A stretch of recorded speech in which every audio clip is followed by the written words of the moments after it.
And I now give the floor to His Excellency Sheikh Khalid bin Ahmed Al-Khalifa, Minister for Foreign Affairs of Bahrain.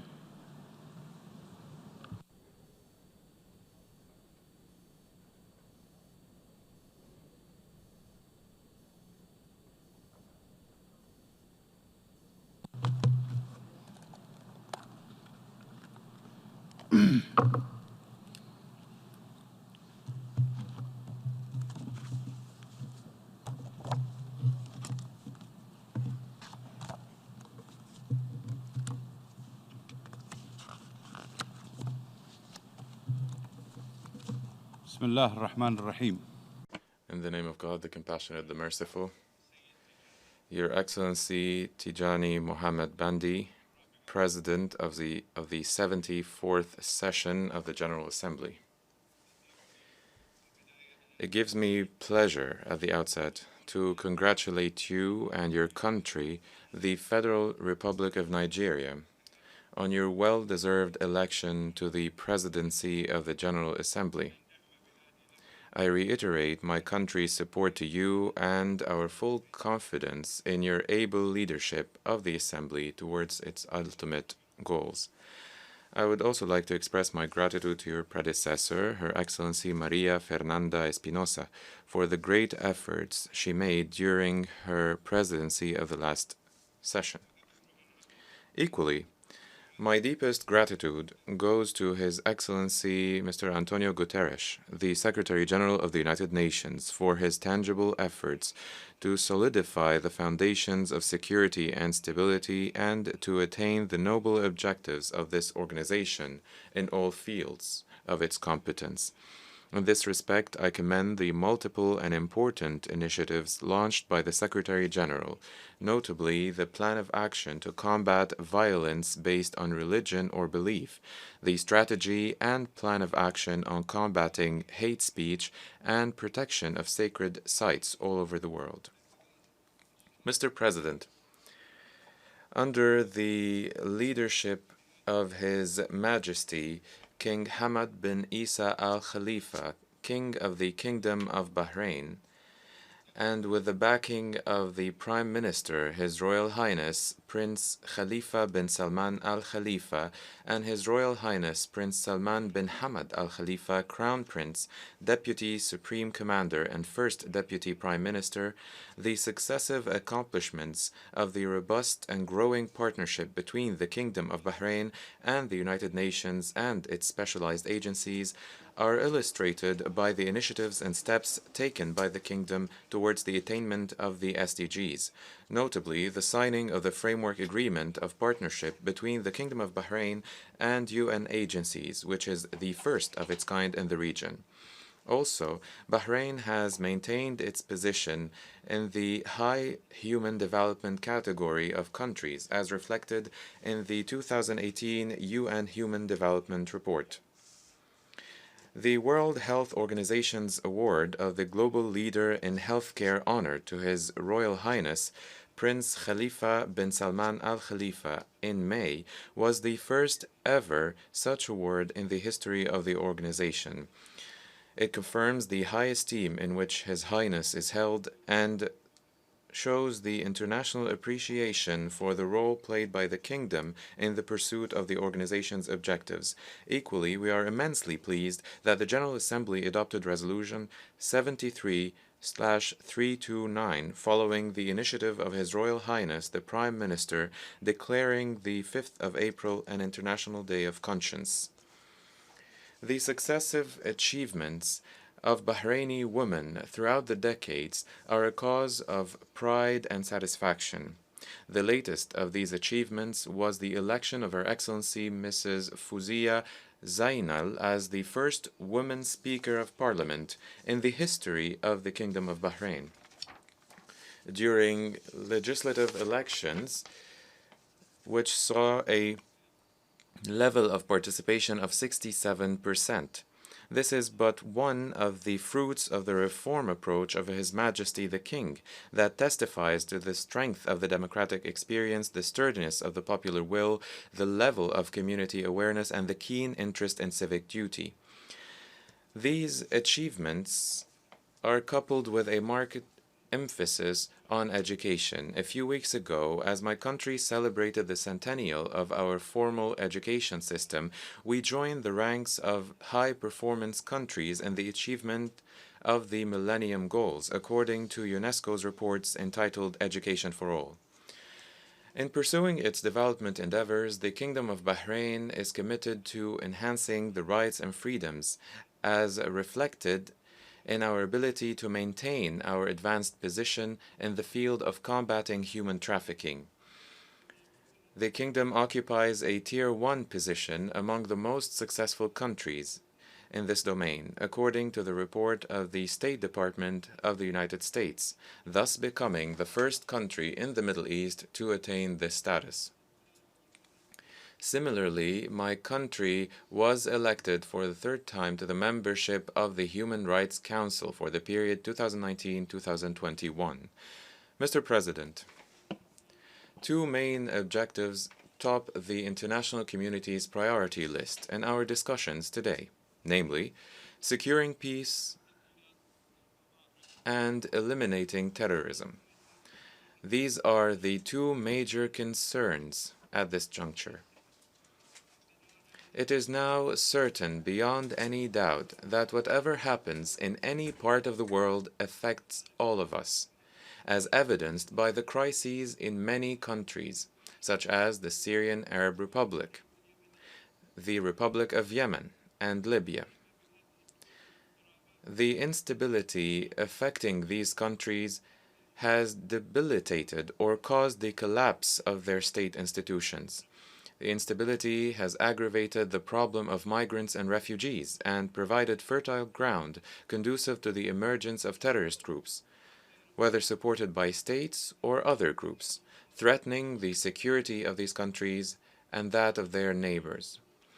Collective action is therefore an urgent necessity if peace and stability are to prevail, and that can only happen by upholding the Charter of the UN and its objectives of non-interference in the internal affairs of states, good neighborliness, mutual respect, and peaceful resolution of crises, consistent with UN resolutions to preserve the sovereignty of states, their national institutions, and their territorial integrity, as well as their people's dignity and their stability in their own countries. Chief among these resolutions are the ones pertaining to the Palestinian question, which must be considered and dealt with as mainly a political issue, in as much as it relates to matters of occupation, sovereignty, territory, and rights. It should not negatively impact relations between people or lead to clashes among religions, nor should it impede positive and constructive interaction between them. To achieve peace, the international community must assume its responsibilities by obliging Israel to abide by international resolutions, to halt its policies of annexing and unlawfully confiscating lands, violating international law, and undermining efforts aimed at reaching a just and durable solution to the Palestinian question, a solution that would lead to the creation of an independent Palestinian state within the borders of the June 4, 1967, with East Jerusalem as its capital, consistent with the two-state solution stipulated in the Arab Peace Initiative and relevant international resolutions. The Kingdom of Bahrain has never spared, nor shall it spare, any effort to enable the peoples of the region, particularly the brotherly Palestinian people, to attain its growth and prosperity for a better future in all fields. Therefore, my country convened last June, in partnership with the United States of America, the Peace to Prosperity Workshop. The event represents a quality initiative to enhance development and provide a better life for all the peoples of the region. Based on the keen interest of the Kingdom of Bahrain in enhancing security and stability for peoples and states, we reaffirm our solidarity with the efforts made by the Kingdom of Morocco to reach a political solution to the question of the Moroccan Sahara in conformity with relevant Security Council resolutions and in line with Morocco's sovereignty and its national and territorial integrity. We commend the remarkable efforts of the Secretary General with a view to resolving this issue. We also praise His Excellency's efforts to achieve security and stability in the Syrian Arab Republic, which have lately materialized in the establishment of the Constitutional Committee, which we hope shall contribute to the desired political solution in Syria. We also affirm our support to the sister Republic of the Sudan and all measures and actions taken to achieve development and prosperity and enhance security and stability. We welcome the formation of the transitional government under the leadership of Dr. Abdullah Hamdok and support the appeals to lift the Sudan from the list of state sponsors of terrorism to enable it to cooperate with international financial institutions to assist the country at this critical juncture. Mr. President,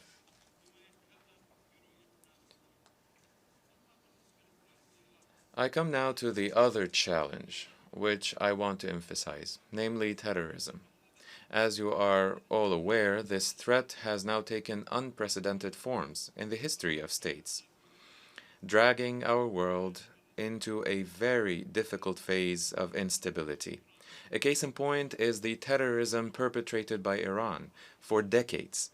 Indeed, the Iranian regime and its terrorist Revolutionary Guard have a very bleak record of violations of international instruments and resolutions by creating and supporting terrorist militia, or repeatedly attempting to incite anarchy and sedition, or to interfere in the internal affairs of many countries in the region, including the Kingdom of Bahrain, or the continued and unlawful occupation of the 3 Emirati islands, the Greater Tomb, the Lesser Tomb, and Abu Musa, and the direct threats emanating from this occupation. In this context, we assert that we shall, in collaboration with our brothers in the Arab coalition to support legitimacy in Yemen under the leadership of the Kingdom of Saudi Arabia, we shall persevere in our efforts to save Yemen and restore its security and stability. We urge all Yemeni national parties to unify their efforts with those of their legitimate government and to confront the illegitimate Houthi militia supported by Iran and all terrorist groups that threaten Yemen's security and stability. To reach a peaceful solution consistent with the GCC initiative and its implementation mechanism, as well as the outcome of the National Dialogue and Security Council Resolution 2216 of 2015. The goal is to halt Iran's support for the illegitimate Houthi militia and to put an end to all forms of Iranian meddling, which constitutes the main threat to the unity of Yemen, its stability, and its territorial integrity.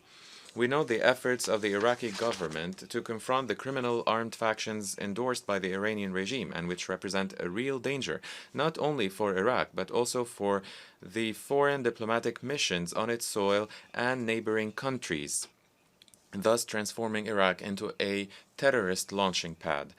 It is no longer possible to overlook the dangerous role played by the terrorist Hezbollah in spreading extremism and terrorism, inciting hatred, and serving the Iranian agenda designed to perpetuate tensions and crises in the region.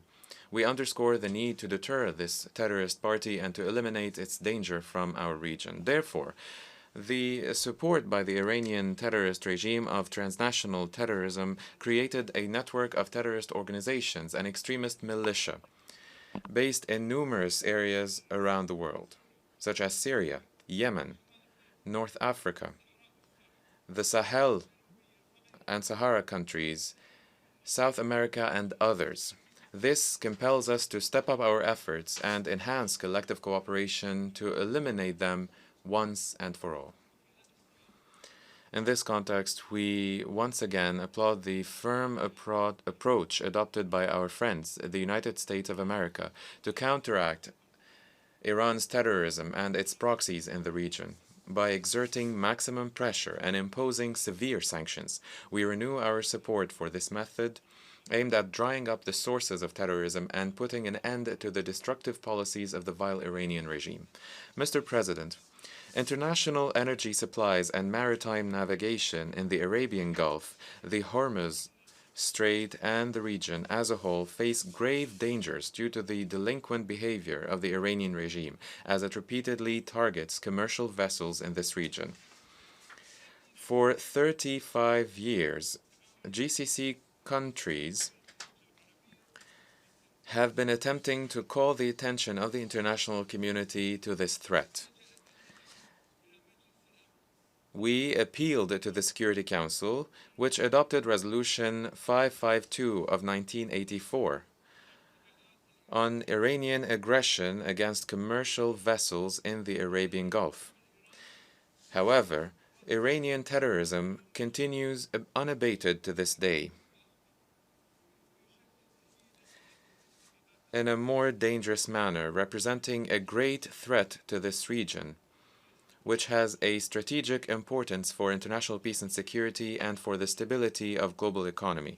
We reiterate here our condemnation of the abject terrorist act that targeted oil facilities in the Kingdom of Saudi Arabia and for which Iran is responsible. This attack represented a grave threat to global oil supplies and the world's economy.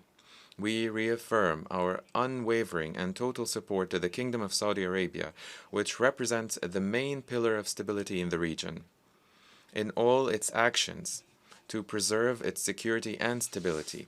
And we request the international community, notably the Security Council, to shoulder its responsibility in maintaining international peace and security, and to take a firm stance against Iran's repetitive criminal acts.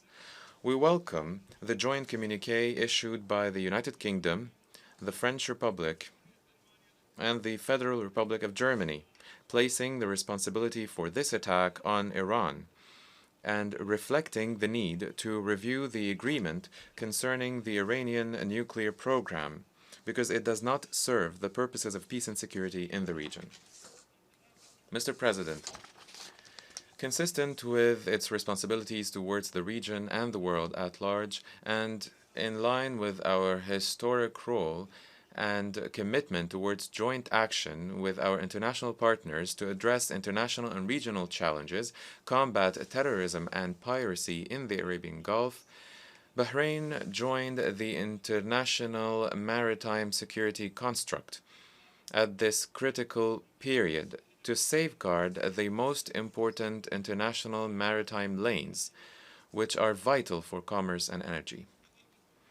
In the same vein, the Kingdom of Bahrain hosted last July an important international military meeting to discuss ways and means of intensifying international cooperation to enhance the security of the region. It is now preparing to host, in cooperation with the United States of America and Poland, and the participation of more than 60 countries, yet another international meeting in Manama next month on the safety of maritime and air navigation. This is in follow-up to the International Conference on Peace and Security in the Middle East held in Warsaw last February. Mr. President, the picture is now very clear, and some priorities can no longer be put off, but rather need to be addressed promptly. The two main objectives we seek to attain are peace and the elimination of terrorism, which strongly require collective action, support for any action for peace, and a firm stand against the countries that seek to perpetrate sabotage and use terrorism and violence to obstruct our organization from achieving its goals. Mr. President, the Kingdom of Bahrain is celebrating this year the 20th anniversary of His Majesty King Hamad bin Isa Al-Khalifa's accession to the throne, an era that heralded great and bright reforms that will continue amidst model accomplishments in an institution-based state, guaranteeing the rule of law and built on a cultural heritage of a society of coexistence with solid foundations guaranteeing rights and freedoms for all and seeking to promote peace among the peoples and cultures of the world. We reaffirm that the Kingdom of Bahrain will persevere in its balanced external policy of cooperation and interaction with all the countries of the world based on the approach of collective action and joint defense with mature states, respect for the principles on which the United Nations is built, and fruitful partnerships to achieve security and prosperity for all, and a healthy environment, an environment of common interests that allows our countries and nations to enjoy security, sustainable development, progress, and prosperity. Thank you, Mr. President. I thank the Minister for Foreign Affairs of Bahrain for the statement.